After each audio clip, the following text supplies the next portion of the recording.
إنما المؤمنون إخوة.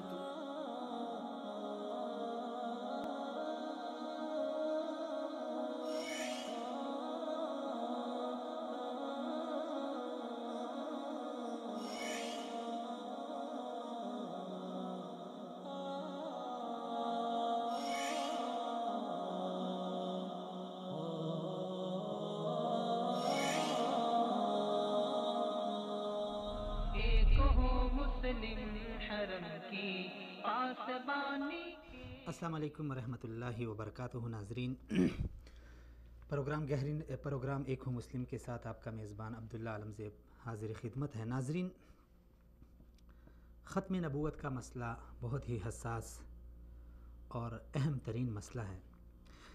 اس حوالے سے پاکستان کا قانون اور آئین اگرچہ موجود ہے، لیکن سن 74 سے جب سے یہ قانون بنا ہے تب سے قادیانی لابی اس قانون کے خلاف متحرک ہے.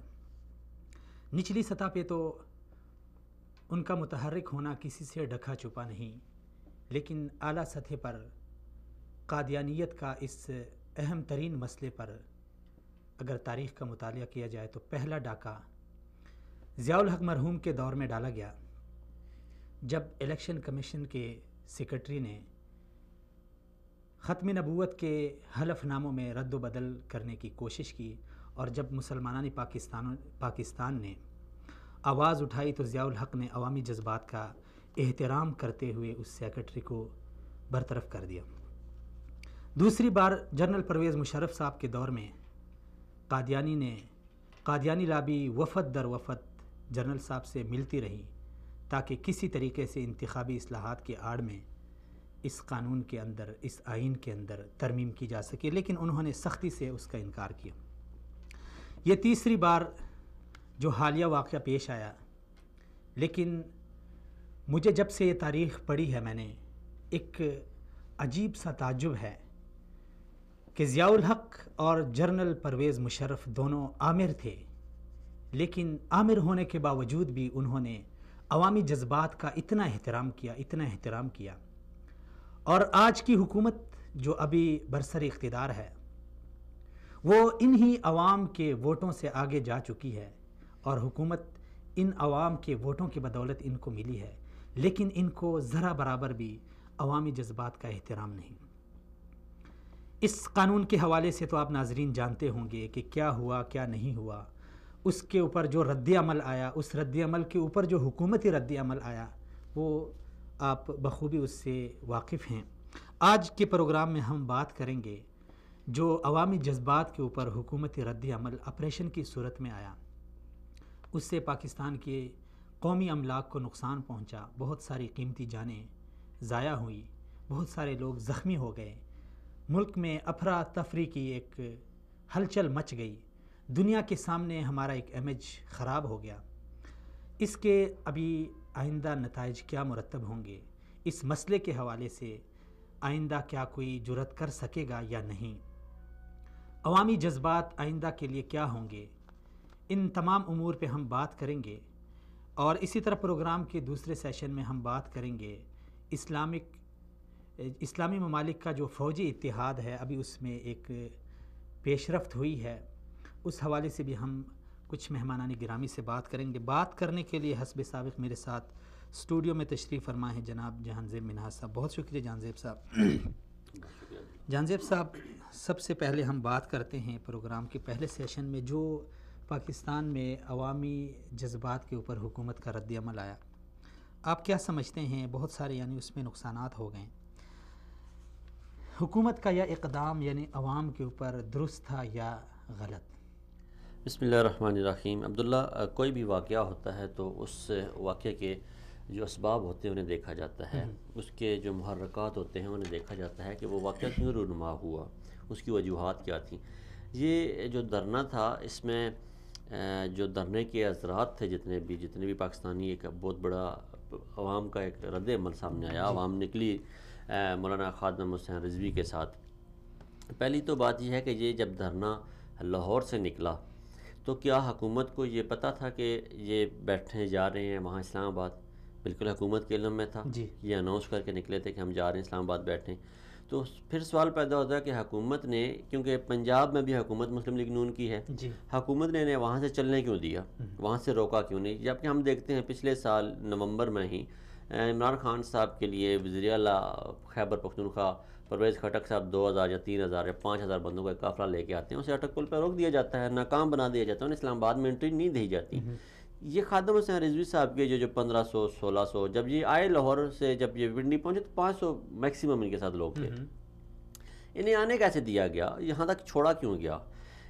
پھر اس کے بعد خادم حسین رضوی صاحب جب آتے ہیں یہاں پہ، تو خادم حسین رضوی کے جو دوست احباب ہیں ان سے 3 ملاقاتیں کرتے ہیں کیپٹن صفدر صاحب، جی اور کیپٹن صفدر صاحب ان سے جو 3 ملاقاتیں کرتے ہیں وہ کیوں کرتے ہیں؟ پھر کیپٹن صفدر صاحب انہیں یہ یقین دلواتے ہیں کہ جناب آپ کے دھرنے کے اخراجات ہم برداشت کریں گے۔ پھر جس رات صبح آپریشن ہوا اس رات ایک بل بھیجا جاتا ہے مسلم لیگ نون کو 50 کروڑ کا، جو مسلم لیگ نون کے ذرائع جو ہیں وہ 5.25 کروڑ سے ریکمینڈ کر کے بھیجتے ہیں اخراجات کی مد میں، اسی دھرنے کے اخراجات۔ وہ کون دے رہا تھا، کیوں دے رہا تھا، کس وجہ سے دے رہا تھا، اس کی وجوہات کیا تھیں، یہ ساری چیزیں ہیں۔ اب جو عوام نکلی ہے، پاکستانی عوام نکلی ہے، ان کے جذبات کی ہم قدر کرتے ہیں، ان سے ہمارا کوئی اختلاف نہیں۔ خادم حسین رضوی صاحب ہو سکتا ہے کہ ان سے ہم اختلاف کرنے کی جسارت نہ کر سکیں، وہ خود اس میں استعمال نہ ہوئے ہوں، لیکن جو ان کی باقی ٹیم تھی وہ استعمال ہوئی ہے، اور ہماری ایجنسیوں نے اس کو بے نقاب کیا ہے، انہیں یہ اطلاع ملی ہے۔ پھر جب یہ اگر آپ نے کل دیکھا ہو تو کل شام عصر کے وقت میں نے فیس بک پہ میں نے یہ ویڈیو اپنی ڈالی تھی کہ یہ دھرنا کا رات تک جو ہے وہ فوج کی مداخلت ہو سکتی ہے اس میں، اور یا تو کرفیو لگ سکتا ہے یا ختم ہو سکتا ہے، اور جو ہے زاہد احمد صاحب کو استعفیٰ تو دینا ہی پڑے گا، اس کے علاوہ کوئی چارہ نہیں ہے۔ یہ تو ہمیں نظر آ رہا تھا، انہوں نے استعفیٰ نہیں دینا تھا۔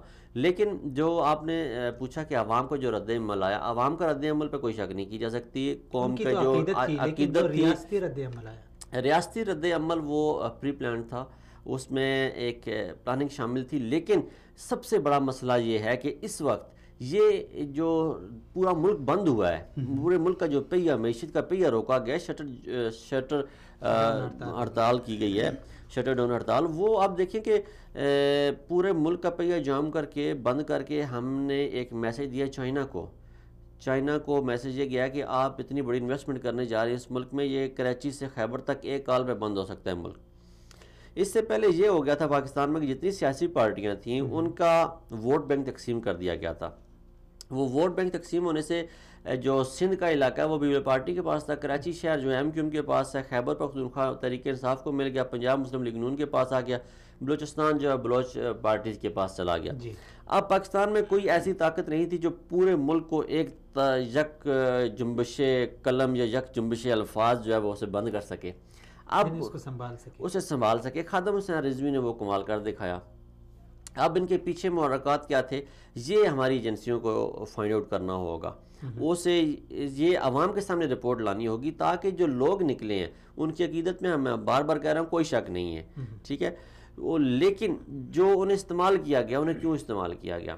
جب یہ دھرنا شروع ہوتا ہے، اگر آپ دھرنا اس میں ابھی جو قومی املاک کو نقصان پہنچا ہے، جی گاڑیاں نظریاتش ہوئی ہیں، دیکھیں وہ دیکھیں اب پاکستان پولیس کے 3000 وہاں پہ لوگ تھے، ایف سی فرنٹیئر کانسٹیبلری کے جو تھے وہ وہاں پہ لوگ تھے، رینجر کے لوگ تھے وہاں پہ، یہ ٹوٹل ملا کے 8000 فورسز کے بندے تھے وہاں پہ۔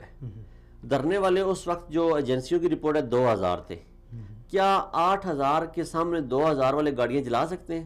نہیں جلا سکتے۔ تو ذمہ دار کس کو؟ ذمہ دار اس میں ذمہ دار وہ پولیس کے آفیسر ہیں، ذمہ دار وہ وہاں پہ رینجر کے اہلکار ہیں، ذمہ دار وہاں پہ وہ قانون نافذ کرنے والے ادارے ہیں جو موجود تھے، اور ان کی موجودگی میں وہ گاڑیاں جلائے گی۔ کیسے جلائے گی؟ ہم مان سکتے ہیں کہ آپ گولی کا استعمال نہیں کر سکتے تھے، آپ نے ربر کی گولیاں فائر کی، وہاں بندوں کی شہادتیں ہوئیں، بندے زخمی ہوئے، آپ کے پاس ڈنڈے تھے، آپ کے پاس بلٹ پروف جیکٹیں تھیں، آپ کے پاس وہ گلاس تھے، آپ نے اس موب کو روک سکتے تھے۔ یار ہم ہر جگہ ہی کرپشن کرتے ہیں، ہم ہر جگہ ہی ملک کے مخالف جاتے ہیں، ہم ہر جگہ یہ جو دھرنے والے تھے وہ کہتے جا رہے ہیں کہ ہم نے ایک پتا بھی نہیں توڑا، ہم نے ایک پتے کا نقصان بھی نہیں کیا، وہ سارے ملک کی ماں بہنیں کر کے چلے گئے اور کہتے ہیں ہم نے کچھ بھی نہیں کیا۔ وہ محرکات جو تھے اس کے پیچھے جو کچھ بھی تھا وہ فائنڈ آؤٹ کرنے کی ضرورت ہے. یہ دھرنا جو کچھ ہوا، میں پھر کہتا ہوں پاکستانی عوام کے جذبات، اور اس میں چلیں اللہ کی طرف سے ہر کام میں بہتری ہوتی ہے. یہ ایک کام رب نے خادم حسین رضوی سے لے لیا، گو کہ وہ کسی کا ہاتھوں میں استعمال ہوا. جو قادیانی مشن تھا اس ایک بہت بڑا دھچکا لگا ہے. آئندہ انشاءاللہ 50 60 سال 100 سال تک کوئی حکمران اتنا جلدی سوچے گا نہیں اس قانون میں تبدیلی کرنے کا، اس کو ہاتھ لگانے کے لیے، کیونکہ انہیں پتہ لگ گیا ہے کہ کراچی سے خیبر تک ہم نے پاکستانی قوم کو پارٹیوں میں تقسیم کر دیا، ہم نے ان کا ووٹ بینک تقسیم کر دیا، ہم نے انہیں لسانیت میں تقسیم کر دیا، ہم نے انہیں طبقات میں تقسیم کر دیا. لیکن جو ایک اس قوم کو جس بات نے یکجا کیا ہوا ہے وہ محمد رسول اللہ ہے، لا الہ الا اللہ محمد رسول اللہ. اس پر یہ قوم یکجا ہے، چاہے جس پارٹی سے ہو، چاہے جس مسلک سے ہو، چاہے جس مکتبہ فکر سے ہو. وہ وہاں پہ آپ نے دیکھا یونیورسٹی اور کالجز کے اسٹوڈنٹ بھی وہاں پہنچے، وہاں ڈاکٹر اور وکیل بھی پہنچے، وہاں انجینئر اور پولیس والے بھی پہنچے، اور ہر مکتبہ فکر سے لوگ پہنچے، بغیر کسی تفریق کے پہنچے، اور اس کال پہ انہوں نے ساروں نے لبیک کہا، اور وہاں پہ دنیا کو یہ دکھا دیا کہ ہم آج بھی محمد رسول اللہ صلی اللہ علیہ وآلہ وسلم کے نام پہ ایک ہیں، اس میں ہمیں کوئی تفریق نہیں ہے. اور حکمرانوں کو اور آنے والی نسلوں کو ایک بڑا واضح میسج چلا گیا ہے، جو پاکستان کو شاید لبرل بنانا چاہتے تھے، جو پاکستان کہتے تھے ہم ماڈریٹ پاکستان لے کے آئیں گے، جو کہتے تھے ہم پاکستان کو ویسٹرن طرز پہ لے جائیں گے، ان کے لیے ایک بڑا میسج چلا گیا کہ پاکستان ہر تبدیلی برداشت کر سکتا ہے. جمہوری سے مارشل لا سے جمہوریت کی تبدیلی ہم برداشت کر سکتے ہیں، لیکن قانون ختم نبوت میں ہم تبدیلی برداشت نہیں کر سکتے. اچھا، اتنا عرصہ ہو گیا، کچھ آپریشن بھی ہو گیا، لوگ بھی اس میں فوت ہوئے، ابھی جا کے حکومت نے مذاکرات کر لیے. کیا وجہ تھی اتنے دن پہلے یہ مذاکرات کیوں نہیں کیے؟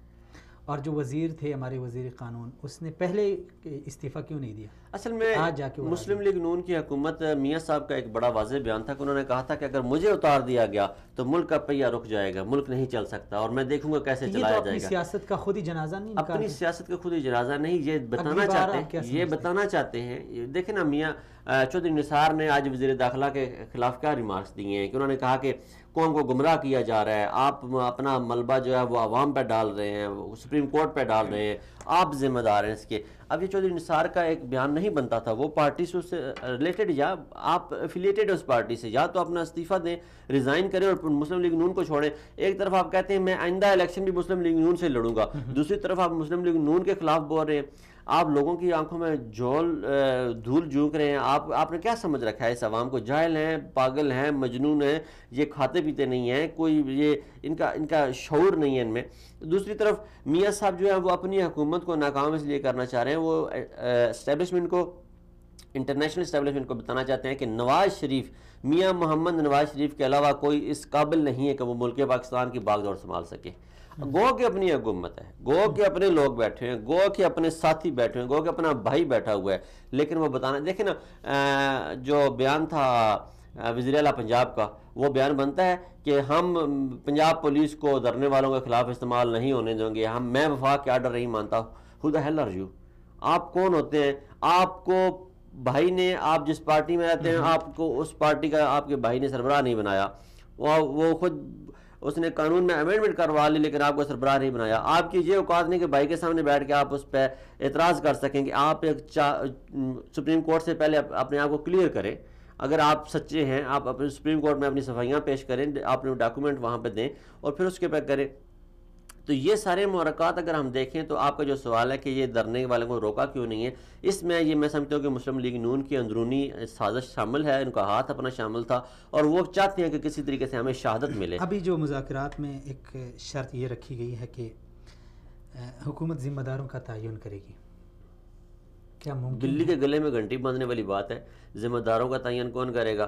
یہاں پہ بے نظیر قتل ہو گئے، ذمہ داروں کا تعین نہیں ہوا. لیاقت علی خان قتل ہو گئے، ذمہ داروں کا تعین نہیں ہوا. قائد اعظم کی ایمبولینس لیٹ ہوئی، ذمہ داروں کا تعین نہیں ہوا. یہاں کون ذمہ داروں کا تعین کرے گا عبداللہ؟ ہم تو ایک اندھے دیس میں رہتے ہیں جہاں بس ان کا مقصد یہ تھا کہ یہاں سے اٹھ جائیں. یہ لوگ اٹھ گئے، وہ چلے گئے. اب وہ دیکھیں جسٹس شوکت عزیز صدیقی، ایک مولانا صاحب نے بیان دیا کہ ہمیں یعنی پارلیمنٹ کے لوگوں کو غفلت میں، کون سے مولانا بیان؟ مولانا فضل الرحمان صاحب، جب یہ معاملہ ہوا. جی، اب کیا سمجھتے ہیں یہ کون تھا اور یہ کس کی سازش تھی جس نے پوری پارلیمنٹ کو دیکھیں راجہ ظفر اللہ صاحب کو میں سمجھتا ہوں کہ پکڑے، سپریم کورٹ پکڑے اور ان سے کہے کہ وہ رپورٹ جو آپ نے میاں نواز شریف کو خود پیش کی وہ ہمیں دیں. جو کمیٹی اور ان پہ قرآن سے حلف لیں، قرآن پہ حلف لیں. ابھی 30 دن کے بعد تو جو رپورٹ پیش ہوگی وہ تو مریم نواز شریف بھی بنا کے بھیج سکتی ہے نا کیلبری فونڈ میں. اب یہ ہے کہ یہاں اس معاملے کو ہم نے دیکھنا ہے کہ یہ رپورٹ راجہ ظفر الحق صاحب سے جب رپورٹ لی جائے، ان کے اوپر سگنیچر لے کے قرآن پہ حلف لیا جائے کہ راجہ صاحب یہ وہی رپورٹ ہے جو آپ نے میاں نواز شریف کو دی تھی. اس میں ذمہ داروں کا تعین ہے اس کا کہ یہ کس نے کیے تھے، ختم نبوت کا جو قانون ہے اس میں تبدیلی کس نے کی تھی. پھر مولانا فضل الرحمان صاحب کا بیان بڑا معصومانہ ہے. مولانا صاحب منافقت کرتے ہیں اور حد درجے کی منافقت کرتے ہیں. چھوڑ جائیں نا یار، اب دین کا جب معاملہ آ جائے کوئی حد آخر ہوتی ہے. آپ کی کون سی حد آخر ہے بھائی؟ آپ یہ بتائیں، آپ دینی اسکالر ہیں یا آپ ایک سیاسی پنڈت ہیں؟ آپ نے اپنے آپ کو تفریق کرنا ہے، آپ نے اپنے کو الگ کرنا ہے. ایک طرف آپ کہتے ہیں مسلم لیگ نون ذمہ دار ہے، دوسری طرف وہ ذمہ داروں کا تعین نہیں کر رہے، تیسری طرف آپ اگر ان کے ساتھ مل رہے ہیں تو کیا آپ توہین ختم نبوت کے مجرم برابر نہیں ہیں؟ آپ ان میں شریک نہیں. وہ تو کہہ رہے ہیں 32 کے 32 وہ لوگ جنہوں نے سینٹ میں ترمیم کی، وہ سارے ان کو ساروں کو پتا تھا، ساروں کے سامنے ہم نے بل پیش کیا، ہم نے اخباروں میں اشتہارات دیے، اس کے بعد ہم نے یہ جا کے قانون سازی کی، پھر ہم نے سینٹ سے یہ بل پاس کرایا، پھر سینٹ سے پاس ہونے کے بعد یہ نیشنل اسمبلی میں آیا، نیشنل اسمبلی میں اس میں ووٹنگ ہوئی، صاحب نے ایکسیپٹ کیا اور اسپیکر نے اعلان کیا. تو کیا یار یہ پھر اب فضل الرحمان صاحب کا جو سٹیٹمنٹ ہے وہ تو گمراہ کرنے والی بات ہے، عوام کو وہ گمراہ کریں. جب یہ مذہبی جماعتیں اس طرح خاموش ہیں تو ان کا بھی کوئی ہم مذہبی جماعتیں اس لیے خاموش ہیں، یہ اپنی غلطی پہ شرمندہ ہیں، لیکن انہیں چاہیے کہ اب غلطی تو ان سے ہو گئی، عوام سے معافی مانگے اور کہیں ہم سے غلطی ہوئی ہے، عوام سے معافی مانگے اور ان سے کہیں کہ ہم سے غلطی ہوگی، ہم اپنی غلطی کا اعتراف کرتے ہیں، یہ جو کچھ ہوا ہے ہمیں اس میں ہمارا کوئی کردار نہیں تھا، جن لوگوں کا کردار تھا ہم ان کو آپ کے سامنے لے کے آتے ہیں. انوشہ رحمان ہیں، زاہد احمد صاحب تھے، اور خالی یہ دو حضرات نہیں ہیں، اس میں یہ دو ان کے پیچھے جو پوری لابی ہے اسے سامنے لانا پڑے گا. تو قوم کے نام آپ کا کیا میسج ہے؟ مثلا دیکھیں ہمارے ساتھ ہر حکمران آتا ہے یہی سلوک کرتا ہے جس طرح نواز شریف، لیکن پھر جب اگلا الیکشن آتا ہے تو پھر ہم اپنا ضمیر بیچ کے انہی لوگوں کو پھر سے آگے لاتے ہیں. تو اس میں آپ یعنی کیا سمجھتے ہیں ہماری قوم کا شعور نہیں ہے یا شعور کی بیداری کی ضرورت ہے؟ دیکھیں اب یہ حکومت نے ایک چال چلی تھی اپنے آپ کو شہید کروانے کی، ٹھیک ہے، وہ شیخ رشید صاحب کہتے ہیں کسائی پھر بھاگ گیا، اس نے قربانی ان کی لی نہیں. اب مسئلہ یہ ہے کہ انہوں نے جو ان کی اب 1 مہینہ 1.5 مہینہ تک تو یہ مجھے جو معاملات نظر آ رہے ہیں وہ سموتھلی چلتے ہوئے نظر آ رہے ہیں، ہر چیز اپنے حساب سے چلے گی. سینٹ الیکشن کے قریب جا کے تحریک انصاف بھی شور ڈالے گی، جماعت اسلامی بھی ڈالے گی، فضل الرحمان صاحب بھی ڈالیں گے. فضل الرحمان صاحب شاید نہ کریں کیونکہ انہیں ان کا حصہ مل جائے گا، ان کی سینٹ کی جو مفاہمت کی سیاست مفاہمت نہیں منافقت کہیں، وہ سیاست ان کا انہیں سینٹ میں ان کا حصہ مل جائے گا، وہ اپنی ووٹیں لے لیں گے، اپنے سینیٹر لے لیں گے. تحریک انصاف کو یہ پریشانی ہوگی کہ شاید ہم اگلی حکومت بنائیں گے، جو ان کا خواب ہے وہ اس میں ہوں گے کہ شاید ہماری اگلی حکومت بنے گی تو ہمیں جو ہے وہ بل پاس کروانے میں پرابلم ہوگی، اور یہ مسلم لیگ نون کی جب سینٹ میں اکثریت ہوگی تو یہ ہماری بات نہیں مانیں گے. تو ایسا نہیں ہے، سینٹ میں اب مسلم لیگ نون کی ہی اکثریت بنے گی کیونکہ عددی برتری جو ہے ان کے پاس ہے، اور یہ معاملات اب اینڈ تک جائیں گے. یہ حکومت اپنا اختتام پذیر جمہوری طریقے سے ہوگی. عوام کے نام یہ میسج ہم کیا دے سکتے ہیں؟ عوام بڑے باشعور ہیں، لیکن ہم جذباتی قوم میں حد درجے کی ختم نبوت کی بات آئی تو ہم نے جاوید لطیف صاحب کو بھی مارا، ہم نے زاہد احمد کے گھر توڑا، ہم نے رانا ثناء اللہ کے گھر کا گراؤ جلاؤ کیا. لیکن کل جب یہی لوگ ہمارے سامنے ووٹ مانگنے آئیں گے تو ہم پھر ان کے ہاتھ چومیں گے، ہم ان کے پاؤں گھٹنے. کیا وجہ ہے؟ وجہ یہ جہالت ہے، سمجھ نہیں ہے، جذباتی قوم ہے، جو سامنے آتا ہے چڑھتے سورج کی پوجا کرنے والے، جرت نہیں ہے اپنے حق بات منوانے کی، کہلوانے کی یا کہنے کی، کیونکہ شروع سے ہی منافقت کرتے آئے ہیں، منافقت میں پلتے بڑھتے ہیں. تو وہی منافقت ہمارے اندر رچ بس گئی ہے، وہی حکومتی سطح پہ بھی نظر آتی ہے، وہی ہمارے روزے مرہ کے معاملات میں نظر آتی ہے، وہی ہمارے دینی معاملات میں نظر آتی ہے، وہی ہمارے سیاسی معاملات میں نظر آتی ہے. تو جو ہم اپنا رائٹ مانگنے کی جو ہماری استطاعت ہے اسے ہم سلب کروا بیٹھے ہیں. ہم ذہنی طور پہ وہ جو دیکھیں نا، وہ ایک تصویر سوشل میڈیا پہ ہوتی ہے کہ وہ لکھا تحریر آتی ہے کہ ہاتھی کے جو سنگل ہوتا ہے وہ اس پہ بچپن میں بڑا سٹرونگ ڈالا جاتا ہے، اور جب وہ ہاتھی بڑا ہو جاتا ہے تو وہ اس وقت اسے ایک ڈوری بھی ڈال دینا تو وہ اس ڈوری کے اوپر بھی کھڑا رہتا ہے، وہ اسے کھینچتا نہیں ہے. وہ کہتا ہے کہ اب اسے کھینچنے کا فائدہ کوئی نہیں، اسے ٹوٹ رہا کوئی نہیں ہے، کیونکہ وہ اس نے ذہنی طور پہ غلامی ایکسیپٹ کر لی ہوتی ہے. ہماری قوم کا بھی یہی حال ہے کہ ہم نے ذہنی طور پہ غلامی جو ہے وہ ایکسیپٹ کر لی ہے. بڑے عجیب و غریب یعنی لوگوں کی تجزیے تھے، ہر کوئی اپنے نقطۂ نظر کو واضح کر رہا تھا سوشل میڈیا میں پہ. صاحب دیکھ رہا ہوں کہ آج ہم نے وہ جی. دوستوں سے کہا تھا. جی وہ میرے خیال میں ڈاکٹر صاحب تو نہیں ہے, کہیں میٹنگ میں مصروف ہیں, ٹھیک ہے. تو دوسرے جو مہمان ہیں ان کو بریک کے بعد ہم لیں گے. لیکن ایک بہت اہم بات ہے, ہر کوئی اپنا تجزیہ پیش کر رہا تھا کہ اچانک آج جسٹس صاحب نے کچھ یعنی سارا منظرنامہ ہی تبدیل ہو گیا. تو اس کے بعد بڑے یعنی عجیب و غریب سوالات اٹھ رہے ہیں, مولانا صاحب کے اوپر بھی اٹھ رہے ہیں, فوج کے اوپر بھی اٹھ رہے ہیں, حکومت کے اوپر بھی اٹھ رہے ہیں. تو دیکھیے ہم 3 پروگرام پہلے ہمارے ساتھ تھے جماعت اسلامی کے جناب منور حسن صاحب. جی ٹھیک ہے. منور حسن صاحب سے جب میں نے کہا کہ قاضی حسین احمد صاحب جب کسی ملک میں جاتے تھے تو وہاں کے وزرائے اعظم سے ملاقات کرتے تھے, بڑا استقبال ہوتا تھا, تو وہ اس بات پہ غصہ ہو گئے تھے. اور میں نے آپ سے یہ کہا تھا کہ یہ بڑا مشکل ہوتا ہے کہ آپ کسی کی تعریف سنیں.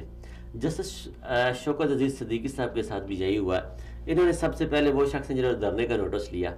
ان کے دماغ میں یہ کہیں بات بیٹھ گئی تھی کہ شاید میں دھرنے کو کنٹرول کر لوں گا, میں یہ دھرنا جو ہے رکوا لوں گا, میرا کردار ہوگا, میں سامنے آؤں گا. جیسے آگے انہوں نے کچھ از خود نوٹس لیے سوشل میڈیا پیجز کے حوالے سے, اور ان کا نام سامنے آیا, لوگوں نے ان کی ڈی پیاں لگا لیں اور بڑا ایک نام ہیرو بن گئے. اب دوبارہ یہ ہیرو بننے کا ان کا بہترین چانس تھا, لیکن قمر اسلام باجوہ وہ لے اڑے, تو غصہ تو ان کا بنتا ہے. اور جس طرح کے ریمارکس آج دیے ہیں جسٹس شوکت عزیز صدیقی نے, میں بڑا حیران ہوں کہ جسٹس اگر اسی فوج میں دیکھیں, آخر آپ کے پاس حل کیا تھا, آپ نے فوج طلب کرنی تھی. حکومت ایک طرف فوج کو لیٹر لکھ رہی ہے, فوج نے آنا تھا. فوج کے پاس 2 راستے تھے, ایک وہ تصادم کرتے, ٹکراؤ کرتے بغیر گولی کے, یا دوسرا تھا گولی چلاتے. کیا وہ جو فوج تھی وہ 2000-3000 وہاں لوگ بیٹھے انہیں مار دیتی, پھر آپ خوش ہوتے, پورے ملک میں انارکی پھیل جاتی. رد الفساد پہ ہم نے جو اربوں ڈالر خرچ کیے ہیں, جو ضرب عضب پہ ہم نے اربوں ڈالر خرچ کر کے فوج نے ایک امیج بنایا ہے, وہ سارا ملیا میٹ ہو جاتا, وہ سارا زبردوست ہو جاتا, اور وہ فوج کا جو نام بنا ہوا تھا وہ فوج پھر اپنے لوگوں کی قاتل کہلواتی, اور پھر اسے وہی امیج بلڈ کرنے کے لیے مزید 10 سال لگتے. جی ایسی فوج نے معاملات حل کرنے تھے, تو یہ ان کا اختیار تھا, چاہے وہ گولی سے کریں یا بات سے کریں.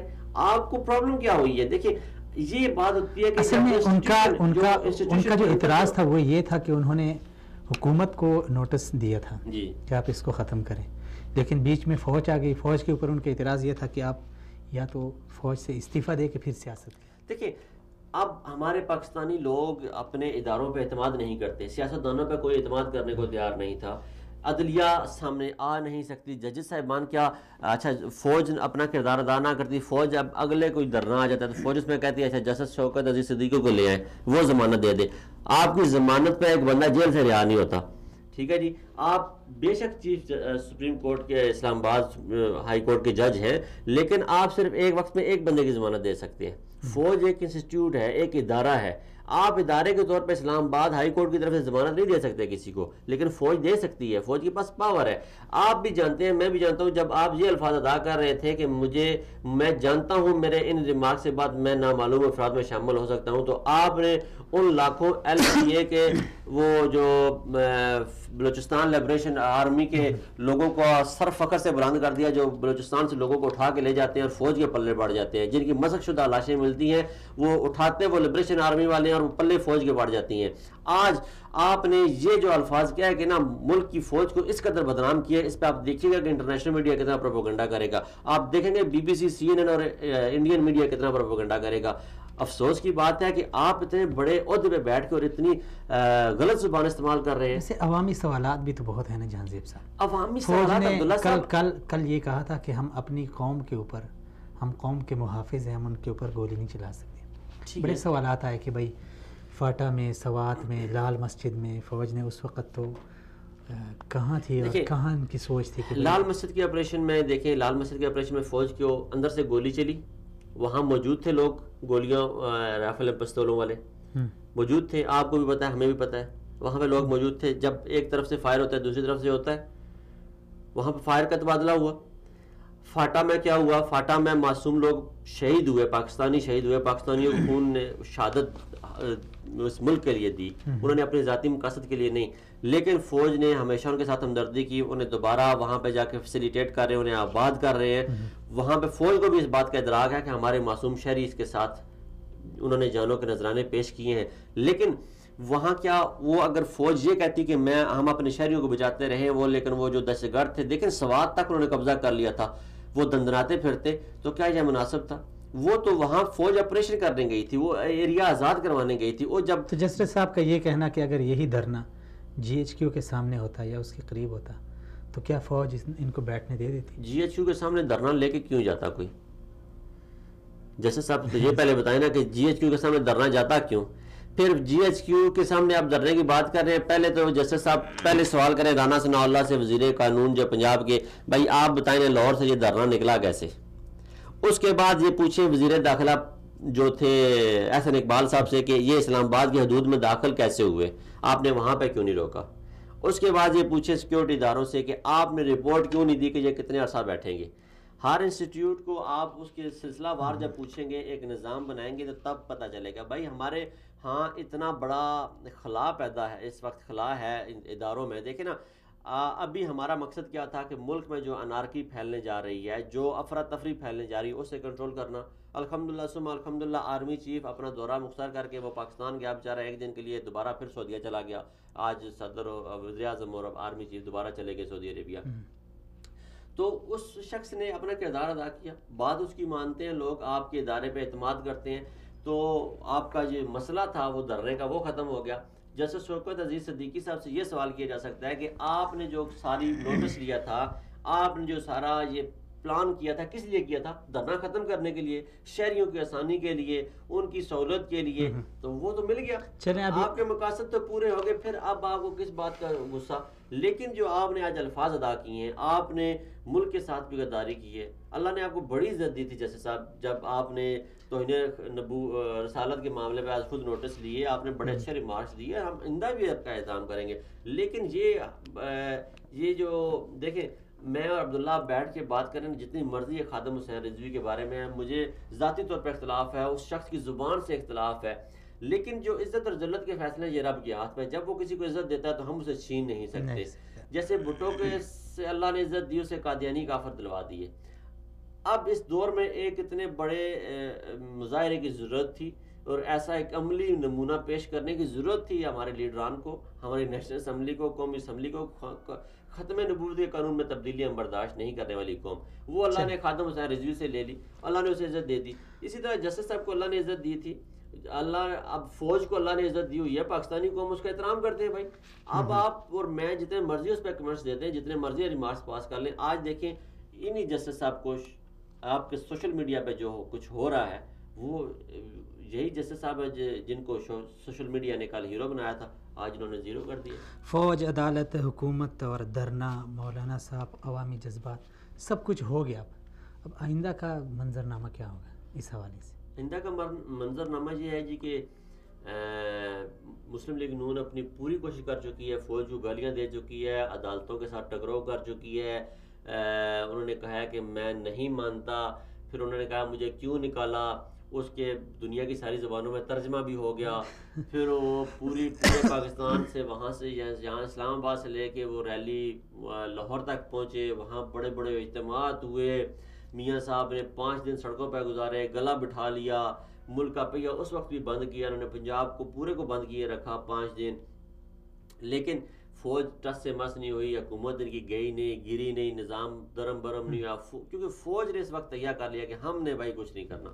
اب وہ نظام درم برم نہیں ہوا تو اب جو ہے یہ سموتھلی چلے گا. ایک مہینے تک میں آپ کو یہ گارنٹی دے سکتا ہوں، آج یہ نوٹ کر لیں آپ، کہ اگلے 1 مہینے تک مجھے یا 15-20 دنوں تک ہوتا کچھ نظر نہیں آ رہا. چلیں جی، یہاں پہ ہم لیتے ہیں ناظرین ایک چھوٹا سا بریک کے بعد واپس آتے ہیں اور بات کرتے ہیں جو اسلامی افواج کا اتحاد بنا ہے، جو اس میں پیش رفت ہوئی ہے، اس حوالے سے 1-2 مہمان بھی ہیں ہمارے ساتھ، ان سے بھی بات کرتے ہیں. ہمارے ساتھ رہیں.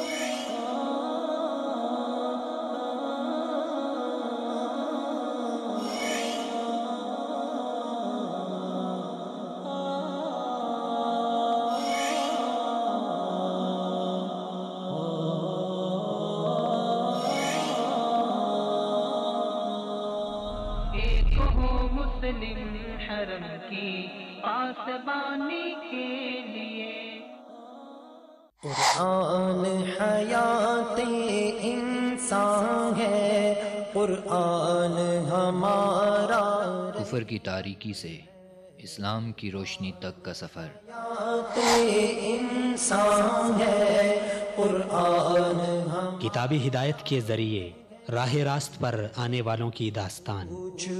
رتبہ اس سنیے ان کی اپنی زبان سے۔ اس وقت میں نے محسوس کیا کہ کلمہ سچ ہے اور وہ صرف کلمات کا نام نہیں ہے۔ قرآن ہمارا رہبر ہے۔ سورۃ البقرہ کو مسلسل پڑھنے کے بعد پھر میں نے یہ بات محسوس کی کہ قرآن پاک کچھ اور حقائق پر بھی مشتمل ہے۔ سبحان اللہ۔ اور پھر میں نے قرآن پاک کے معانی کو گہرائی کے ساتھ سمجھنا شروع کیا۔ کیا شان إنما المؤمنون إخوة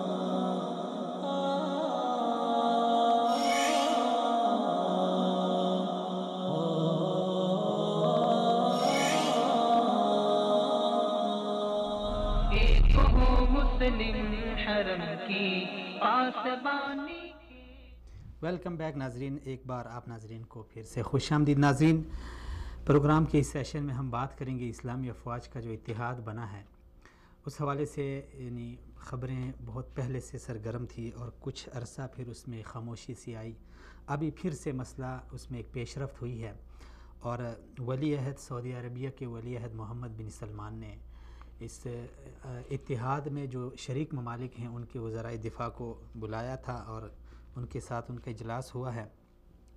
اس حوالے سے ہم بات کرتے ہیں، محترمہ نسیم زہرہ صاحبہ ہمارے ساتھ ہیں فون کال پہ، ان سے بات کرتے ہیں، وہاں کی صورتحال جانتے ہیں۔ السلام علیکم ورحمۃ اللہ۔ جی السلام علیکم۔ ہیلو جی السلام علیکم۔ جی وعلیکم۔ محترمہ بہت شکریہ آپ نے شرکت کی۔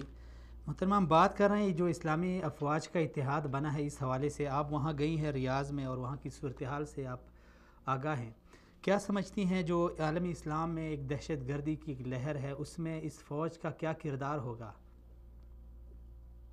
دیکھیے یہ جو اتحاد بنا ہے اس میں اس کے مختلف پہلو ہیں۔ جی ایک طرف سے عسکری پہلو ہے، لیکن پھر اور بھی چیزیں ہیں، انٹیلیجنس شیئرنگ بھی ہے، آئیڈیالوجی بھی ہے، جی کمیونیکیشن بھی ہے، یہ سب چیزیں ہیں، میڈیا کے حوالے سے بھی ہے۔ تو اس وقت اب کوشش ہے، ایک شروعات ہے۔ یہ ضرور کہا جا سکتا ہے کہ 40 ممالک کے سینئر آفیشلز آئے تھے اور سب نے یہ عہد کیا ہے کہ ہم مل کر کے کام کریں گے، اور ابھی بہرحال بہت سی چیزیں باقی رہتی ہیں۔ اس کی فنڈنگ کہاں سے آئے گی، اس کے پلانز کیا بنیں گے، ارادہ تو مصمم لگتا ہے، جو کہ کل میٹنگ ہوئی اس حوالے سے۔ یہ بھی جو اہم بات ہے وہ یہ کہ ایک تو اسلامی ممالک ہیں جو 40 ہیں اس وقت، اس کے علاوہ ایک انہوں نے سپورٹنگ کنٹریز کی کیٹیگری رکھی ہے کہ وہ ممالک جو اس کو سپورٹ کریں گے وہ غیر مسلم ممالک ہیں۔ اس میں امریکہ بھی ہے، یو کے بھی ہے، یورپ کے بھی 1-2 ملک ہیں، رشیا سے بھی بات ہو رہی ہے۔ تو یہ اچھا، پھر انٹرنیشنل جو ادارے ہیں ان سے بھی یہ رابطہ رکھنے کی ان کا ارادہ ہے اور ان کا پلان ہے۔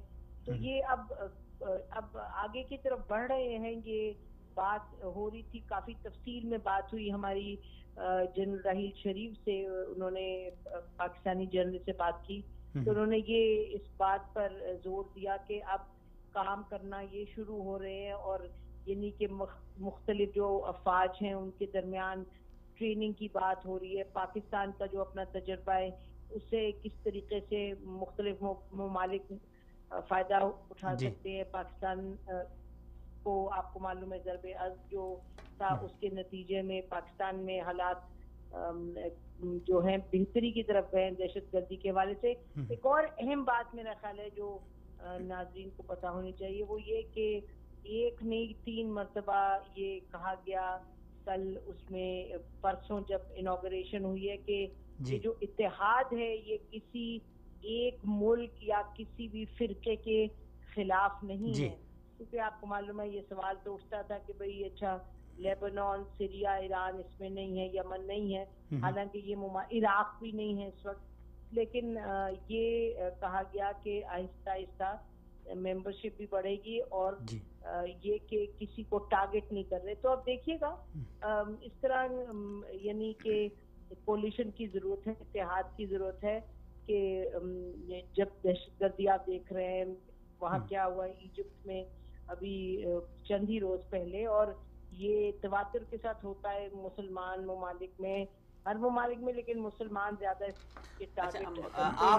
تو یہ اہم بات ہے، اہم سٹیپ ہے، لیکن یعنی اب دیکھنا یہ ہے کہ یہ کس حد تک کامیاب ہوتا ہے. جی اچھا، آپ کس نظر سے دیکھتی ہیں رحیل شریف صاحب جو کمانڈر اس اتحاد کے بنے ہیں، ان کا جو اناؤنس کیا گیا ہے اس کل افتتاحی اجلاس میں، تو آپ اس پہ کیا تبصرہ کریں گی کہ وہ پاکستانیوں کے لیے پاکستان کی نیک نامی کا باعث بنیں گے، یا کیا آپ اپنا اس پہ کیا تجزیہ پیش کرتی ہیں؟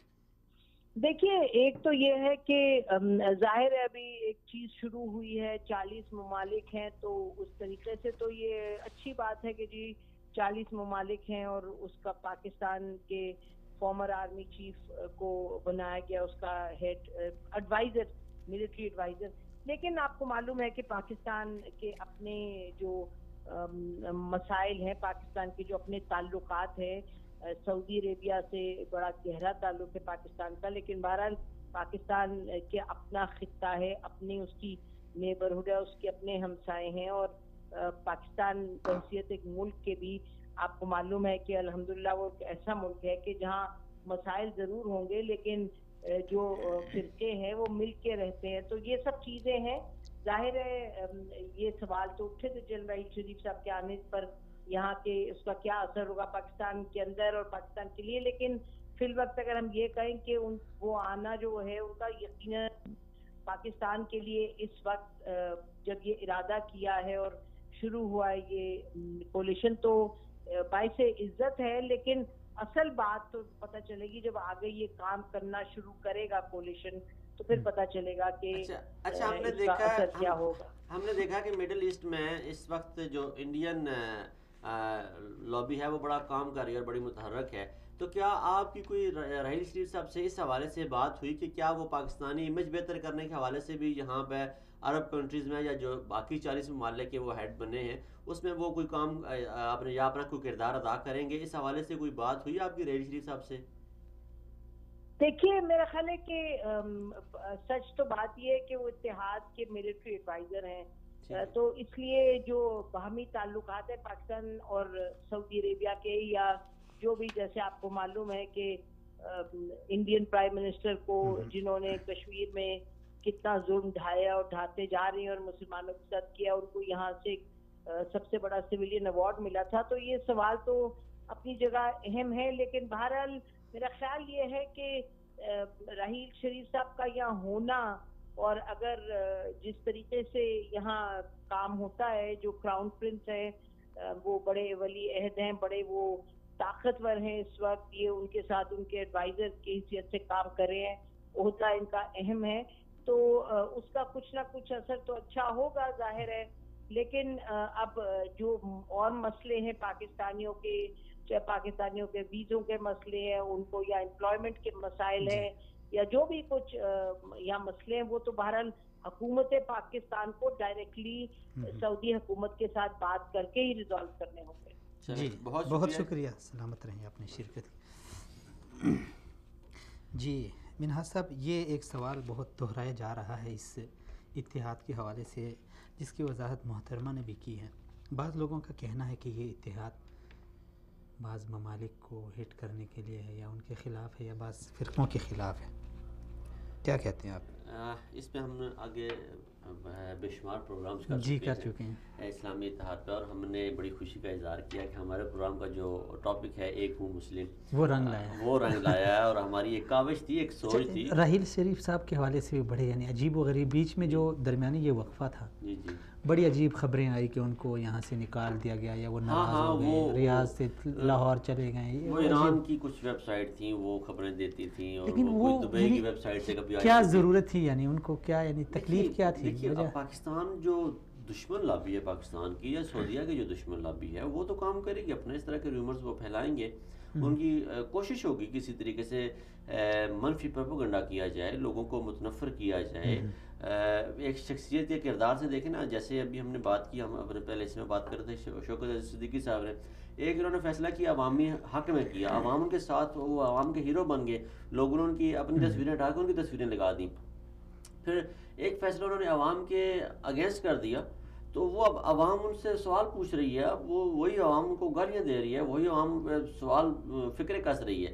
تو یہ ہوتا ہے عوامی رد عمل ہوتا ہے، عوامی رد عمل بنایا جاتا ہے، اس کو ذہن سازی کی جاتی ہے۔ تو جو یہ ایسی خبریں منفی، آج کل کیونکہ میڈیا وار کا وقت ہے، یہ 5th جنریشن وار ہے، اس میں آپ کو اسی طرح کے حملوں کا سامنا کرنا پڑتا ہے۔ تو میں سمجھتا ہوں کہ وہ سارے یہ اچھا ہوا کہ وہ اس کا افتتاح کیا گیا، اجلاس ہوا اس کا، اور پھر وہ سارے جو منفی پروپیگنڈا تھے وہ اب دم توڑ گئے، اور جو کچھ بھی تھا راحیل شریف نے اپنا عہدہ سنبھال لیا اور اس کے انچارج بن گئے، اور وہ اپنی کوشش کریں گے۔ ہمارے لیے تو بڑی خوشی کی بات ہے، لیکن مسجد پاکستان کی اگر وہ سعودی عربیہ میں جا کے وہ اپنا کوئی کردار اس حوالے سے نہیں بھی ادا کرے، جیسے محترمہ نسیم زہرا صاحب نے فرمایا کہ یہ حکومت پاکستان کا کام ہے کہ وہ براہ راست جو ہے وہ حکومتوں کے درمیان اپنے معاملات کو ایڈجسٹ کرے، لیکن میں سمجھتا ہوں کہ اس حوالے سے بہت بڑا فرق پڑے گا۔ راحیل شریف صاحب ایک بڑی پوسٹ میں ہیں، وہ اور پھر پاکستانی ہیں، پاکستان کے حوالے سے آئندہ کوئی اچھی امید رکھنی چاہیے، لیکن جو ابھی حالات ہم دیکھ رہے ہیں مسلم ممالک میں، جو دہشت گردی، یعنی ہم شمار نہیں کر سکتے کہ کوئی ایک اس میں سے بچا ہو۔ تو اب یقیناً وہ لوگ تو بڑے خوش ہو گئے ہوں گے جو دہشت گردی کے شکار ہیں، یعنی ایک امید کی ایک کرن جو ہے نا، امید کی بالکل۔ آپ جیسے دیکھیں نا، کسی بیمار کے پاس جائیں نا، اس کو پتہ بھی ہوگا اس کا مرض لا علاج ہے، لیکن آپ اسے کہیں کہ میں آپ کے سامنے، اس کے سامنے بیٹھ کے تھوڑی دیر آپ تلاوت کریں، اسے دم کریں، اسے دعا کریں، اس سے ہاتھ شفقت سے اس پہ لگائیں، اس کے زخموں کو آپ دیکھیں، اس کے ساتھ ہمدردی کریں نا، تو اسے یہ سکون ملتا ہے، اسے یہ پتہ ہوتا ہے کہ مجھے آرام نہیں آنا، مجھے دائمی آرام نہیں آئے گا، لیکن اسے تھوڑی دیر کے لیے تسلی ہوتی ہے کہ اس مصیبت میں میرا کوئی چاہنے والا ہے، میرا کوئی دیکھنے والا ہے۔ اسی طرح یہ جو مصیبت میں پھنسے ہوئے ہیں، شام، عراق، لیبیا، یہ سارے ملکوں کو ایک امید کی کرن جاگی ہے کہ ایک ایسا شخص جو ملک حالت جنگ میں ہے، اور اس نے ایک بڑا اچھا نام بنایا رد الفساد سے، ضرب العضب سے، اور پاکستان جیسا ملک جہاں دن میں 10 دھماکے ہوتے تھے، وہاں پہ امن۔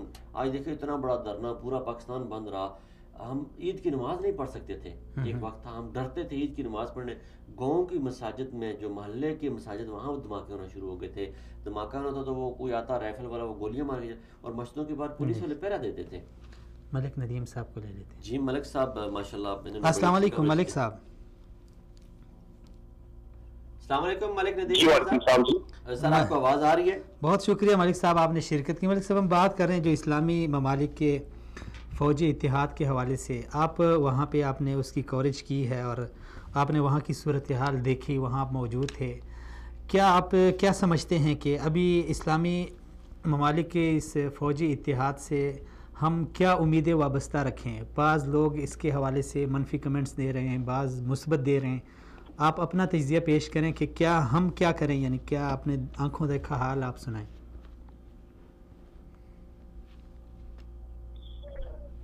جی یقیناً میں آپ کو بتانا چاہوں گا کہ اسلام کی فوجی کا پہلا اجلاس ہوا ہے یہاں پہ ولی عہد شہزادہ محمد بن سلمان کی زیر صدارت۔ جی یہ بڑی اہمیت کا عامل اجلاس تھا، اس کی وجہ یہ کہ 41 اسلامی ممالک جو کہ اس اتحاد کے رکن ہیں، ان کی وزرائے دفاع ہے جی، اور پاکستان سے جو وزیر دفاع ہے پاکستان کے خانہ شام بن صدیق انہوں نے نمائندگی کی اس کی. تو اس اجلاس کی صدارت جو ہے یہ آپ کو ہی پتا ہوگا وہ یہ ہے جو شہزادہ محمد سلمان ہے جی انہوں نے کی. اور انہوں نے بڑے واضح طور پہ ایک بڑا انتہائی اہم بات یہ ہے وہ یہ کہ ان کا کہنا تھا کہ یہ اجلاس انتہائی اہم ہے کیونکہ ہمارے اکثر رکن ممالک جو اتحاد کا حصہ ہے وہ دہشت گردی کے واقعات سے دوچار رہے ہیں ماضی میں بھی اور کچھ ابھی بھی ہیں جی. تو اس اجلاس کے کار سے اور اس جو یہ ممالک ہیں ان کے اتحاد سے دنیا کو یہ ایک واضح پیغام دیا گا کہ یہ اتحادی ممالک دہشت گردی کے خلاف کسی بھی جنگ کے بے پناہ نہیں ہے اور کسی بھی ملک میں کوئی مشکل ٹائم آیا تو یہ سب متحد ہے اور بڑے اعظم کے ساتھ ایک دوسرے کی بات کرے ہیں. ساتھ ساتھ انہوں نے یہ بھی پیغام دیا کہ دنیا کو یہ معلوم ہو جانا چاہیے کہ ظاہر اسلامی ممالک جو ہے یہ تنہا دہشت گردی سے مقابلہ نہیں کر سکتے جب تک کہ یہ سارے متحد نہ ہو. اور ہم نے ایک بہت بڑی جامعہ حکمت عملی تیار کی ہوئی ہے جس کے تحت ہم دہشت گردی اور دہشت گرد تنظیمیں جو ہے ان کا محاصرہ کریں گے اور ان سے نمٹنے کے لیے ایک بڑے لیول پہ اقدامات کریں گے. اور اس میں راحیل شریف صاحب جو ہے شہزادی فوج کے پاکستان کے سابقہ عامر چیف ان کا کہنا تھا کہ صدی میں چیلنج جو ہے وہ دہشت گردی کا ہے اور اس کے وسائل جو دہشت گردی کے استعمال ہو رہے ہیں چاہے وہ مواصلات کے حوالے سے ہو نظریات کے حوالے سے ہو یا کسی پابلی کے حوالے سے ہو. تو اس پر ہم غور کریں گے اس کا ایک بڑا جامعہ پلان بنائیں گے. اس سے یہ فائدہ ہوگا کوئی بھی اسلامی ملک ہے اس میں جو بھی مشکل درپیش ہے وہ اس سے نپٹا جائے گا. اور خاصاً یہ ایک انہوں نے بڑی واضح بات بڑی کلیئر کی کہ یہ دہشت گردوں اور دہشت گرد تنظیموں کے خلاف ایک اتحاد ہے یہ کسی فکے یہ کسی ایک ملک کے خلاف بالکل نہیں ہے. یہ انہوں نے بڑا ایک واضح پیغام دیا اور اس اعلیٰ اقدام پہ انہوں نے شہزادہ محمد بن سلمان کو کہا کہ ہم بھرپور تحقیق کریں گے اور تمام اسلامی ممالک آپ کے ساتھ ہیں. چلیں تو پاکستان کے ہمارے سابق آرمی چیف اس اتحاد کے سربراہ ہیں اور ایک اہم عہدے پہ وہ سرفراز ہیں. کیا سمجھتے ہیں اس حوالے سے پاکستانی قوم یقیناً اس پہ فخر کرتی ہے, ہمیں فخر ہے اپنے چیف پہ کہ وہ پاکستان کا ایک نام روشن کریں گے, لیکن پاکستانی ظاہر بات ہے پاکستان میں بھی بڑے مسائل ہیں, دہشت گردی کے بڑے مسائل ہیں, تو اس حوالے سے کیا پیش رفت ہوگی اس اتحاد میں؟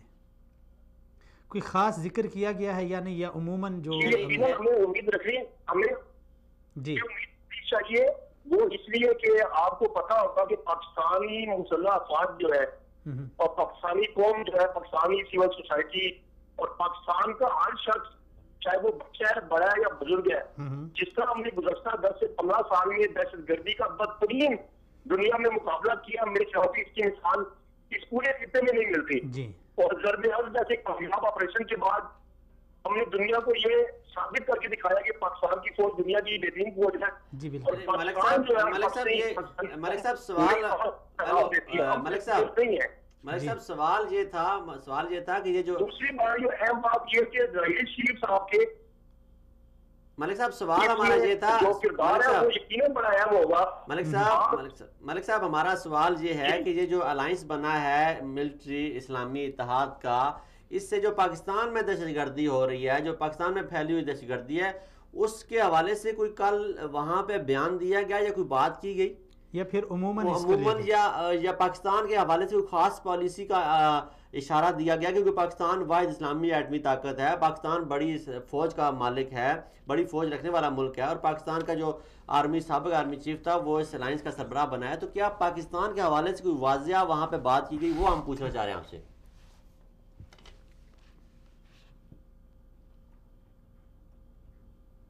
جی ملک صاحب. ہیلو جی آپ کو آ رہی ہے؟ جی آ رہی ہے.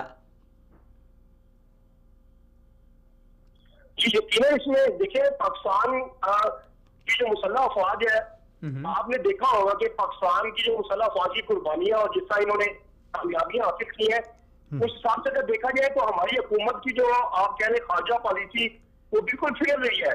یہ سب پاکستان میں دہشت گردی کے خلاف بڑی قربانیاں دی ہیں. اس کی وجہ یہ ہے کہ لاسٹ ٹائم آپ کو یاد ہوگا کہ ڈونلڈ ٹرمپ یہاں پہ سعودیہ میں آئے تھے, پاکستانی وزیر اعظم بھی تھے صاحب کا, نائب وزیر اعظم جو نواز شریف ہے, تو ڈونلڈ ٹرمپ نے پاکستان کی دہشت گردی کے حوالے سے قربانیوں کو بالکل نہیں سرایا, ایک لفظ نہیں بولا. تو یہ ہماری ایک واضح جو آپ کہہ لیں فیلئر تھا خارجہ پالیسی کا. اگر ہماری خارجہ پالیسی مضبوط ہوتی ہے تو منواتے کہ ہم نے بڑی قربانیاں دی ہیں اور ہمارا بڑا کردار ہے. اور یقیناً راحیل شریف صاحب کے اس میں جو ان کا جو اس کو لیڈ کر رہے ہیں اس کی تمام چیزیں جو یہاں تک مقابلہ کرنے کا فائدہ ہوگا. آپ اکیلے جب فورم کسی آواز اٹھاتے ہیں تو آپ کو وہ فائدہ نہیں ہوتا جو امپیکٹ آپ کو تمام کے ساتھ مل کے اٹھانے سے ملتا ہے. چلیں جی ملک صاحب بہت شکریہ, سلامت رہیں, آپ نے ٹائم دیا. جی جہانزیب صاحب آپ کا کیا کہنا ہے؟ پاکستان کا چیف تو آ گیا یہاں پہ, آرمی چیف, لیکن میں ایک ساتھی کے ساتھ گپ شپ لگا رہا تھا تو انہوں نے, وہ سعودیہ میں محنت مزدوری کی غرض سے وہاں پہ مقیم ہیں, تو انہوں نے کہا کہ یار جہاں پہ جو مزدور لوگ ہیں جو محنت کے لیے آئے ہوئے ہیں ان کو بھی بڑی امیدیں ہیں کہ راحیل شریف صاحب ابھی یہاں پہ آ گئے ہیں. ہر آدمی نے اپنی سوچ کے مطابق سوچنا ہوتا ہے کہ بڑے خوش ہیں اور بڑے ان کو امیدیں ہیں کہ یہاں پہ جو مسائل ہیں ہمارے لوگوں کو یا مزدوروں کو یہاں پہ جو محنت کر رہے ہیں وہ مسائل ابھی بہت جلد حل ہوں گے. تو کیسا دکھائی دے رہا ہے؟ اصل میں مسئلہ یہی ہے کہ ہم اس چیز سے امیدیں لگا لیتے ہیں جہاں سے ہمیں نہیں لگانی ہوتی. اب راحیل شریف صاحب ایک ایڈوائزر کے طور پہ آئے ہیں, عالمی عسکری اتحاد جو بنا ہے اس کے سربراہ کے طور پہ آئے ہیں, تو وہ ایک لمٹ ہے, ایک دائرہ کار ہے, اس میں وہ رہ کے بات کریں گے. ہماری ایک صحافی سے بات ہو رہی تھی تو اس نے کہا کہ ہمارے راحیل شریف صاحب سے بات ہوئی جو وہاں پہ ریاض میں موجود تھے, تو انہوں نے کہا کہ ہماری راحیل شریف صاحب سے بات ہوئی تو راحیل شریف نے کہا کہ میں بالکل بڑی سختی سے پیش آتا ہوں, جو میرے آفس بوائے کے ساتھ وہ پاکستانی ہو اگر, یا پاکستانی کوئی بھی میرے نیچے کام کرنے والا اس کے ساتھ اگر کوئی بدتمیزی سے بات کرے تو میں اسے بڑی سختی سے پیش آتا ہوں. راحیل شریف صاحب کا دائرہ کار یہی ہے, وہ اتنی بات کر سکتے ہیں. باقی جو پاکستان یعنی وہ بات کریں گے تو اسی اتحاد کے حوالے سے یا اپنے آفس کے حوالے سے وہ بات کر سکتے ہیں, لیکن یہ ہے کہ انہیں ان کے پاس موقع ہے, وہ بعض جگہوں پہ بات کر سکتے ہیں پاکستان کے حوالے سے, عام پاکستانی کے حوالے سے, جو عام پاکستانی کے وہاں پہ حالات ہیں اس حوالے سے وہ بات کر سکتے ہیں. اور پھر جو جیسے نسیم زہرا صاحب نے کہا کہ پاکستان میں ایک بہت بڑا سوال اٹھایا گیا تھا جب مودی کو وہ ایوارڈ دیا گیا تھا, اس حوالے سے ایک بہت بڑا سوالیہ نشان بنا تھا کہ پاکستان کی خارجہ پالیسی کہاں پہ ہے, کیوں پاکستان نے یہ باور نہیں کرایا, وہ تو ایک شکوہ ہے اس حکومت میں تو نہ ہونے کے برابر ہے, وہ کیوں نہیں باور کرایا گیا کہ یہ بچر ہے, یہ کسائی ہے جس نے پاکستان, یہ کشمیری مسلمانوں کو, گجرات میں مسلمانوں کو اور جو مسلمانوں کا مخالف جس نے گائے پہ پابندی لگا دی ذبح پہ اور مسلمانوں کو ہر طریقے سے اذیت پہنچائی, تو یہ ایک سوال اٹھایا. اور اس حوالے سے اب میں سمجھتا ہوں کہ وہ جو انڈین لابی یہاں پہ سرگرم تھی اس کے راستے کافی سارے بند ہوئے, کیونکہ محمد بن سلمان جو ہیں ان کے ساتھ ایک بڑا اچھا تعلق ہے راحیل شریف صاحب کا, اور وہ ایک اچھا میسج دیں گے, اور پاکستانیت کی ان میں ایک لہر جو ہے وہ دیکھنے میں ملے گی. دیکھیں جو صحبت ہوتی ہے دوستوں کی, یاروں کی, وہ اس کا اثر تو پڑتا ہے, اور انشاءاللہ ہم دیکھتے ہیں کہ پاکستان اور سعودی عربیہ کے جو تعلقات ہیں وہ صدیوں پہ محیط ہیں. وہ خالی ایک الفاظ کا رشتہ نہیں یا کوئی کاغذ کا رشتہ نہیں, ایک محبت کا, عقیدت کا, دلوں کا رشتہ ہے جسے شاید دنیا کی کوئی طاقت بھی نہ توڑ سکتی ہے, نہ اس میں کوئی تفرقہ ڈال سکتی ہے, نہ اسے کوئی کم کر سکتی ہے. تو یہ تو اب یہ سمجھے کہ یہ تو سونے پہ سہاگا ہو گیا کہ راحیل شریف آ کے ریاض میں ہیڈ کوارٹر میں بیٹھیں گے اور 40 ممالک کے اتحاد کو دیکھیں گے. اور میں نے پہلے بھی کہا تھا, آج بھی اپنے موقف پہ قائم ہوں, میں آج اپنے موقف پہ قائم ہوں کہ جو ممالک سعودی عربیہ کے ساتھ اس اتحاد میں شامل نہیں ہوں ان کی شمولیت آپ میرے وہ پچھلے پروگرام میں نکال کے دیکھ لیجیے گا, اس میں بھی کہ یہ ایران بھی شامل ہوگا, اس میں عراق بھی شامل ہوگا, لیبنان بھی شامل ہوگا, قطر بھی شامل ہوگا, سیریا بھی شامل ہوگا. ان کے پاس کوئی اور چارہ کار نہیں ہوگا, یہ وہ طاقت بننے جا رہی ہے. لیکن ویسے بحیثیت ایک پاکستانی دیکھیں, اگر راحیل شریف صاحب ہمارے لیے اور کچھ کریں نہ کریں پاکستان کے لیے, یہاں پہ جو لوگ ہیں ان کے لیے, ہمارے لیے یہی کافی ہے کہ ہمارا ایک چیف, ہمارا ایک پاکستانی آرمی چیف وہ جا کے 40 ممالک کو لیڈ کر رہے ہیں. بڑی فخر کی بات, اعزاز کی بات ہے نا پاکستان کے لیے. پاکستانی نے ہمارے لیے کرکٹ ٹیم ہماری جیتی ہے تو ہم 11 لڑکے جیتے ہیں, ہمارے لیے کیا کرتے ہیں, ہم پاکستانی کے لیے کیا کرتے ہیں, ہم رو رہے ہوتے ہیں, دعائیں مانگ رہے ہوتے ہیں, اسٹیڈیم میں آپ جا کے کبھی دیکھیں میچ ٹی وی توڑ رہے ہوتے ہیں, انڈیا سے آ رہے ہیں, تو وہ کیا ہوتا ہے, یہ پاکستانیت کا ایک جذبہ ہے. اور پھر میں نے کہا کہ یہ جو ادارے ہوتے ہیں, انسٹیٹیوٹ ہوتے ہیں ہمارے, یہ فیڈریشن کے نمائندہ ہوتے ہیں. اب وہ ایک ایسے ادارے کے سربراہ رہے ہیں ریل شریف صاحب، جس کا پاکستان میں دیکھیں سب سے بڑا عزت کا مقام ہے، اور پھر ہم یہ سمجھتے ہیں، ہم عام پاکستانی جو وہ یہ سمجھتا ہے کہ یہ طاقت کے حصے دار ہیں، یہ حکومت کے حصے دار ہیں، حکومت ان کے بغیر چل نہیں سکتی۔ پاکستان میں ہم نے دیکھا کہ ڈاکٹر عاصم جیل میں گئے، شرجیل میمن پکڑے گئے، عزیر بلوچ پکڑے گئے ریل شریف کے صاحب کے دور میں، پاناما کیس کھلا ریل شریف صاحب کے دور میں، دھرنا عمران خان کا ختم ہوا ریل شریف صاحب کے دور میں۔ یہ ساری چیزیں ہم دیکھتے ہیں تو ہمیں پتہ چلتا ہے کہ فوج کا ایک کردار رہا ہے ان معاملات کو سلجھانے میں۔ تو فوج ہماری ایک طاقت کا جو پاکستان کا جو ستون ہے، پاکستان کے جو طاقت کے ستون ہیں ان میں ایک بڑا ان کا نام ہے اور ان کا حصہ ہے۔ تو اس حوالے سے انہوں نے بڑے قریب سے معاملات پاکستانی حکومتوں کے، پاکستانی سیاستدانوں کو بڑے اچھے طریقے سے جانتے ہیں، تو اس حوالے سے یہ سمجھتے ہیں اور یہ بڑے اچھے طریقے سے سمجھتے ہوں گے کہ جو کرنا ہے انہوں نے خود اپنے بل بوتے پہ کرنا اور پاکستانیت حب الوطنی کے جذبے سے کرنا ہے، باقی انہیں پیچھے سے کوئی سپورٹ نہیں کرے گا یا حکومت کسی درجے پہ آ کے ان کی سپورٹ نہیں کرے گی۔ تو وہ بات جو ہے وہ ہمیں ذہن میں رکھنی چاہیے، مد نظر رکھنی چاہیے۔ تو انشاءاللہ اس سے بہت بڑا فرق پڑے گا اور اچھی امید رکھنی چاہیے۔ جو اسلامی اتحاد بنا ہے اس کے لیے ہماری ویل وشز ہیں، ہم دعا گو ہیں کہ اللہ کرے یہ کامیاب ہو، کامیابی سے ہمکنار ہو، اور مسلم دنیا جو دہشت گردی کی اکثریت پھیلتی جا رہی ہے، جو ناسور دہشت گردی کا پھیلتا جا رہا ہے، اللہ کرے کہ وہ ختم ہو اور کم ہو، ختم ہو، اور ہم ایک پرسکون معاشرے کے طور پر رہیں، پرسکون ملک کے طور پر رہیں۔ ہم مکہ سے گاڑی چلاتے ہوئے پورے مسلم دنیا کو گھومتے ہوئے پھر واپس مکہ آئیں، تو یہ ہمارے لیے سب سے بڑے اعزاز کی بات ہوگی۔ بہت شکریہ جہانزیب صاحب، سلامت رہیں۔ ناظرین آپ کا بھی بے حد شکریہ، اور دیگر مہمانان گرامی نسیم زہرہ صاحبہ اور ملک شیر صاحب، ان کا بھی شکریہ۔ ڈاکٹر صاحب سے، ڈاکٹر افضل صاحب سے ہم نے ٹائم لیا تھا لیکن وہ کہیں مصروف ہو گئے، اس لیے وہ ہمارا ساتھ نہ دے سکے، ان کا بھی بہت شکریہ جو انہوں نے ٹائم دیا تھا۔ ناظرین ہم نے بات کی آج دو حوالوں سے، ایک تو دھرنے کے حوالے سے اور جو اس کے اوپر حکومتی رد عمل آیا، یقیناً یہ بہت بڑا سنگین ہے۔ ایک عوامی سطح پہ تو اس کا ایک مثبت میسج ہمیں یہ ملا ہے کہ آج مولانا صاحب کا یہ دھرنا ہمارے سیاستدانوں کو یہ پیغام دے گا کہ آئندہ کے لیے وہ خاص کر اسلامی قوانین میں جب بھی ترمیم کریں گے تو وہ 1000 بار سوچیں گے، پھر اس طرح کا اقدام اٹھائیں گے۔ ایک بڑا مثبت اس کا نتیجہ سامنے آیا۔ دوسرا اس کا یہ سب سے بڑا جو نقصان ہوا ہے حکومت کے لیے وہ یہ کہ ایک جمہوری حکومت ہونے کے ناطے اور انہی لوگوں کے ووٹوں پہ پارلیمنٹ میں جانے والوں نے اپنی سیاست کا خود ہی جنازہ نکال لیا۔ میں مثال دے چکا ہوں کہ اس سے قبل بھی اس مسئلے کے اوپر ڈاکہ ڈالا گیا ہے 2 بار، اور ناظرین اگر آپ تاریخ دیکھیں تو دونوں بار عامر تھے، ضیاء الحق مرحوم اور جنرل پرویز مشرف، لیکن انہوں نے سختی سے انکار کیا، اور ضیاء الحق صاحب نے تو عوامی جذبات کو مد نظر رکھ کے ان کے احترام میں اس سیکٹری کو برطرف کر دیا۔